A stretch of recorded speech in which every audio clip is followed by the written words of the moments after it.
25 রমজান থেকে 30 রমজান পর্যন্ত 5টি জিকির নবীজি সবচেয়ে বেশি করেছিলেন এবং নবীজি বলেছেন 25 রমজান থেকে 30 রমজান পর্যন্ত যদি আপনি এই 5টি জিকির করতে পারেন, আল্লাহ এত বেশি খুশি হয়ে যায়, আল্লাহ আপনাকে 6টি পুরস্কার দান করবে। 1 নম্বরে আল্লাহ আপনাকে নিষ্পাপ বেগুনা মাসুম বাচ্চার মতো বানিয়ে দিবে। এই রমজান মাসের মধ্যে আপনি নিষ্পাপ হয়ে যাবেন, একটি পিছনের গুনাহও থাকবে না।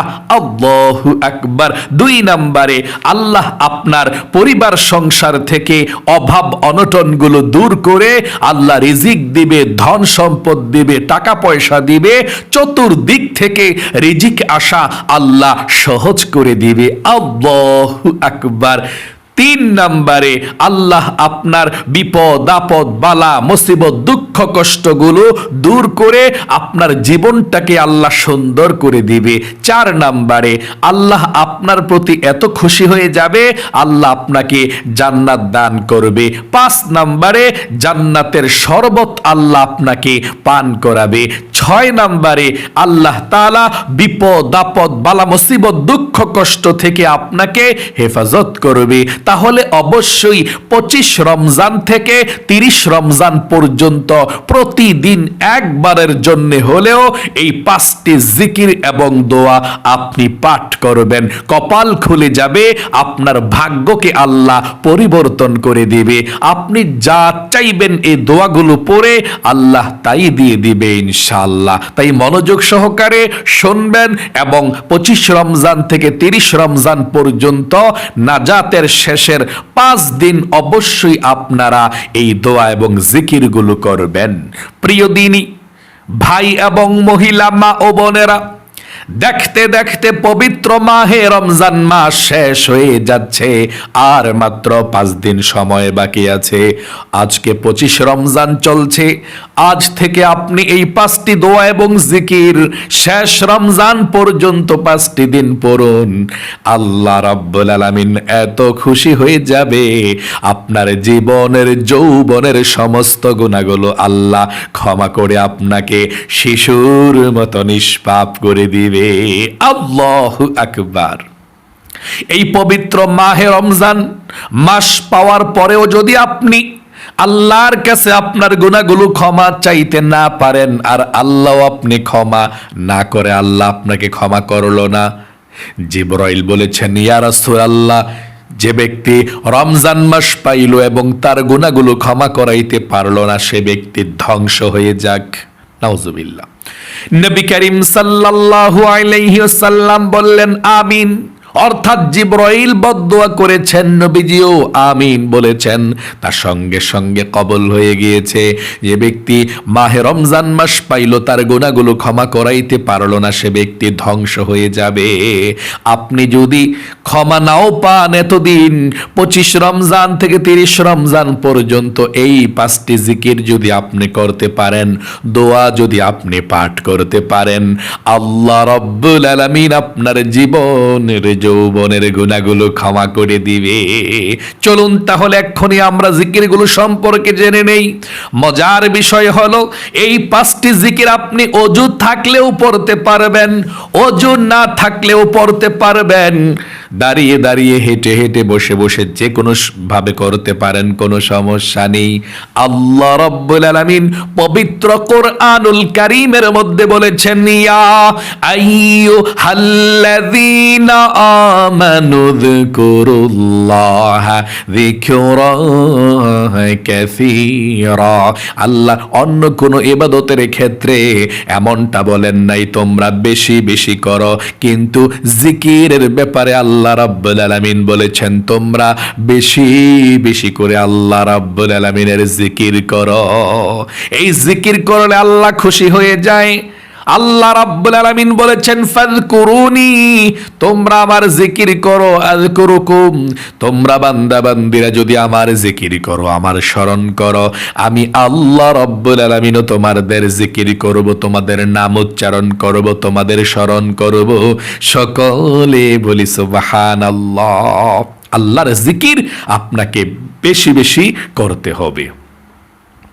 الذين يذكرون الله قياما وقعودا وعلى جنوبهم আল্লাহ বলেছেন তোমরা দাঁড়িয়ে দাঁড়িয়ে হেঁটে হেঁটে চলাফেরা করে যে কোনো ভাবে জিকির করতে পারো, কাজের ফাঁকে ফাঁকে কোনো সমস্যা নেই। তবে অবশ্যই এই পবিত্র মাহে রমজান মাসের শেষের 5 দিন এখনো বাকি আছে। 25 রমজান থেকে 30 রমজান পর্যন্ত আপনি এই দোয়াগুলো ছাড়বেন না, অবশ্যই আপনি পাঠ করবেন। কোন 5টি দোয়া এবং জিকির শুনুন। 1 নম্বরে আপনি কালেমা পাঠ করবেন প্রতিদিন। কালেমা 100 বার পাঠ করবেন। লা ইলাহা ইল্লাল্লাহ, লা ইলাহা ইল্লাল্লাহ। এই লা ইলাহা ইল্লাল্লাহ প্রতিদিন যদি আপনি 100 বার কমপক্ষে পাঠ করতে পারেন, আল্লাহ রব্বুল আলামিন আপনার জন্যে জান্নাতে স্থান দেবে। আল্লাহ রব্বুল আলামিন আপনার জন্য জান্নাতে জায়গা রেখে দেয়। আপনি যদি মরণের সময়ও এই কালেমা পড়তে পারেন, আল্লাহ আপনাকে জান্নাতের সার্টিফিকেট দিয়ে দিবে। আপনি লা ইলাহা ইল্লাল্লাহ বললে সঙ্গে সঙ্গে আসমান ভেদ করে আরশে আজিমের মধ্যে চলে যায়। এই জিকিরটা এত শক্তিশালী এবং আরশ আজিমের মধ্যে গিয়ে একটি নূরের খুঁটি আছে আল্লাহর আরশ আজিমে, সেই নূরের খুঁটি হেলতে থাকে, দুলতে থাকে। আল্লাহ বলেন, নূরের খুঁটি কি হয়েছে, হেলতেছিস কেন, দুলতেছিস কেন?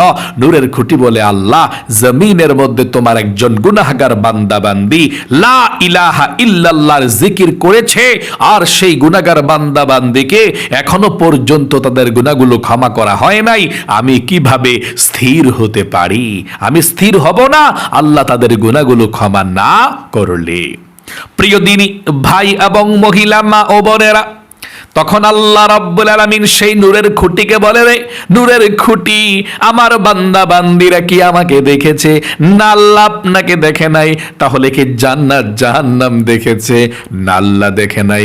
আখিরাত দেখেছে? না, আল্লাহ দেখে নাই। কবর আযাব দেখেছে? না, আল্লাহ দেখে নাই। তখন আল্লাহ রাব্বুল আলামিন বলেন, রে নূরের খুঁটি, সাক্ষী থাক, সাক্ষী থাক, যেই গুনাহগার বান্দা বান্দির আমাকে লা ইলাহা ইল্লাল্লাহ বলেছে,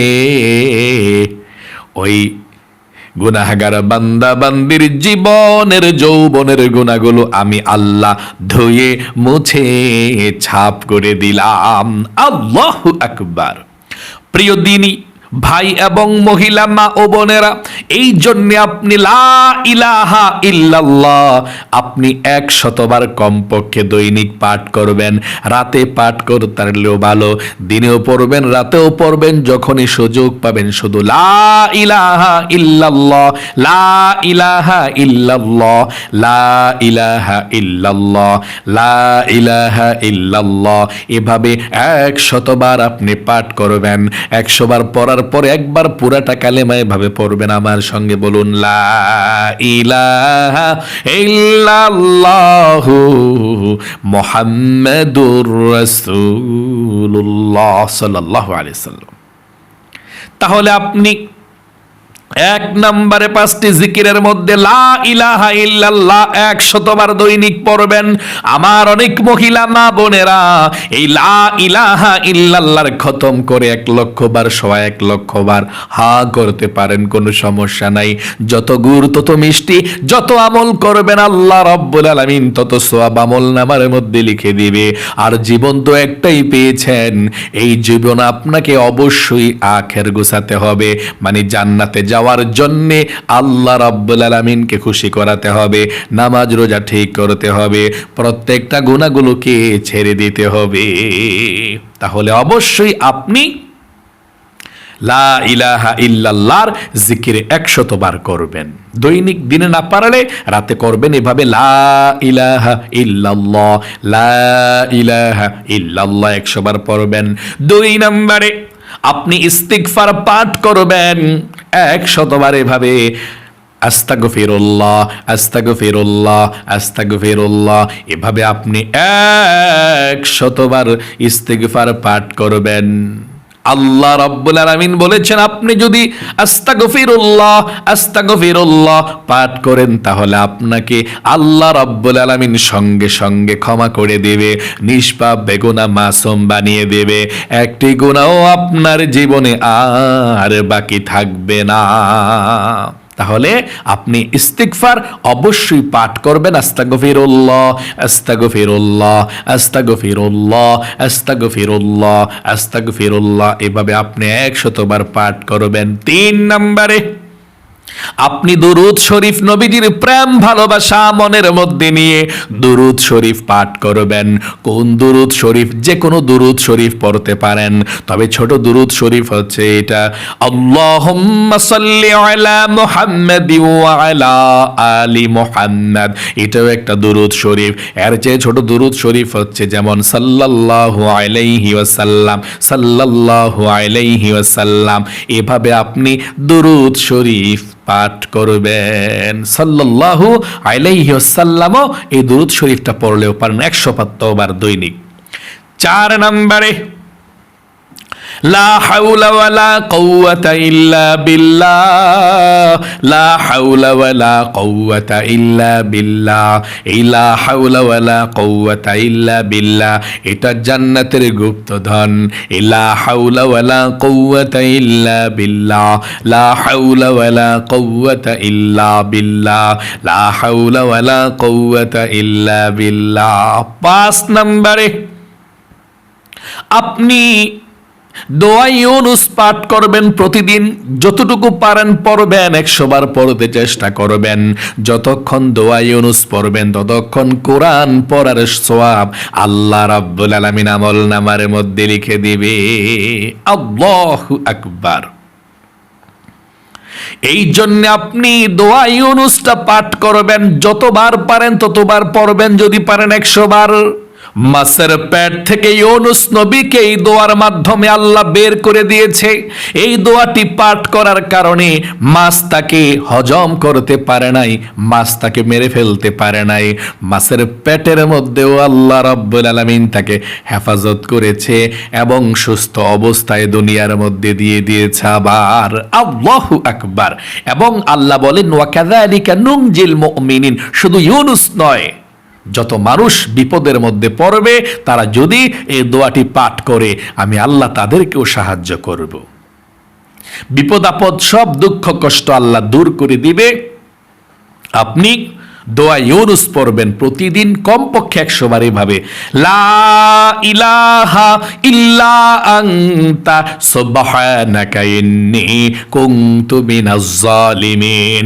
যতক্ষণ পড়বেন মনোযোগ দিয়ে পড়বেন, কারণ যতক্ষণ পড়বেন আপনার আমলনামার মধ্যে আল্লাহ রাব্বুল আলামিন সওয়াব দিবে, কোরআন পড়ার সওয়াব দিবে। লা ইলাহা ইল্লা আনতা সুবহানাকা ইন্নী কুনতু মিনাজ জালিমিন। আবারও আমার সঙ্গে সঙ্গে পড়ুন, লা ইলাহা ইল্লা আনতা সুবহানাকা ইন্নী কুনতু মিনাজ জালিমিন। লা ইলাহা ইল্লা আনতা সুবহানাকা ইন্নী কুনতু মিনাজ জালিমিন। এভাবে আপনি পাঠ করবেন, যতবার পারেন ততবার পাঠ করবেন। আল্লাহ আপনাদের বিপদ আপদ বালা মুসিবত দুঃখ কষ্টগুলোকে আল্লাহ দূর করে এই পবিত্র মাহে রমজান মাসের মধ্যে আল্লাহ আপনাকে শিশুর মতো নিষ্পাপ করে দিবে। প্রিয় দিনী ভাই এবং মহিলা মা ও বোনেরা, আমার প্রত্যেকটা মহিলা মা ও বোনদেরকে বলবো আপনারা মাসিক পিরিয়ডের সময়ও এই জিকিরগুলো করতে পারেন। তাসবিহ গুনে গুনে কোনো সমস্যা নেই। অনেক মহিলা মা বোনেরা আমাদেরকে জিজ্ঞেস করে, হুজুর আমরা রোজা রাখতে মন চায় কিন্তু রাখতে পারি না, অসুস্থতার কারণে আমরা কোন আমলগুলো করতে পারবো রোজা না রাখলে? এই কথাগুলো আমাদেরকে জিজ্ঞেস করে। তখন আমরা বলে দিই অবশ্যই আপনি রোজা রাখতে পারবেন না, আর নামাজ পড়তে পারবেন না, আর কোরআন পড়তে পারবেন না। এছাড়া পৃথিবীর মধ্যে যত ভালো কাজ আছে, সওয়াবের কাজ আছে, নেকির কাজ আছে, প্রত্যেকটা আপনি করতে পারবেন। যেমন সুবহানাল্লাহ সুবহানাল্লাহ এই জিকির করতে পারবেন, আল্লাহু আকবার আল্লাহু আকবার এই জিকির করতে পারবেন, আস্তাগফিরুল্লাহ আস্তাগফিরুল্লাহ আস্তাগফিরুল্লাহ আল্লাহু আকবার এই জিকির আপনি করতে পারবেন। তাহলে প্রিয় দিনী ভাই এবং মহিলা মা ও বোনেরা, আমার প্রত্যেকটা মহিলা মা বোনদেরকে বলবো, আপনি পিরিয়ড অবস্থায় আল্লাহর কাছে মুনাজাত করতে পারবেন, দোয়া করতে পারবেন, কান্নাকাটি করতে পারবেন, তাসবিহ হাতের মধ্যে নিয়ে আপনি জিকির করতে পারবেন, কোনো সমস্যা নাই। শুধুমাত্র পিরিয়ড অবস্থায় আপনার নামাজ রোজা নিষিদ্ধ, আপনি নামাজ পড়তে পারবেন না, রোজাগুলো রাখতে পারবেন না। রমজানের রোজা হলে রমজানের পরে আবার অবশ্যই আপনি রেখে দিবেন। পিরিয়ড হলে আপনি সব জিকির করবেন, দুরূদ পড়বেন, দোয়া পড়বেন, কালেমা পড়বেন, সাল্লাল্লাহু আলাইহি ওয়াসাল্লাম বলে দোয়া করবেন। তারপরে আল্লাহর কাছে এভাবে আপনি মুনাজাত করে আপনার মনের কথাগুলো আল্লাহর কাছে আপনি সব বলবেন। আশা করি সুন্দর করে বুঝতে পেরেছেন। আমার প্রত্যেকটা মহিলা মা বোনদেরও উপকার হয়েছে। আল্লাহ আপনাদের সকলকে ভালো রাখুক, আপনাদের জীবনকে সুন্দর করুক। আল্লাহ আপনাদের সকলকে জীবনে একবার হলেও মক্কা মদিনায় যাওয়ার তৌফিক আল্লাহ দান করুক। সকলে কমেন্ট বক্সের মধ্যে লিখবেন আমিন এবং ভিডিওতে একটি লাইক দিবেন। যারা কমেন্ট বক্সের মধ্যে আমিন লিখে দোয়াতে অংশগ্রহণ করেছেন, ও আল্লাহ তাদেরকে তুমি কবুল করো, মঞ্জুর করো, জীবনে একবার হলেও মক্কা মদিনায় যাওয়ার তৌফিক দান করে দিও, আমিন। আজ এ পর্যন্তই, আবারও অন্য কোনো ভিডিওতে দেখা হবে ইনশাআল্লাহ। সেই পর্যন্ত আপনাদের সকলের সুস্বাস্থ্য আল্লাহর কাছে কামনা করে আজ এখানে বিদায় নিচ্ছে। আসসালামু আলাইকুম ওয়া রাহমাতুল্লাহি ওয়া বারাকাতুহু।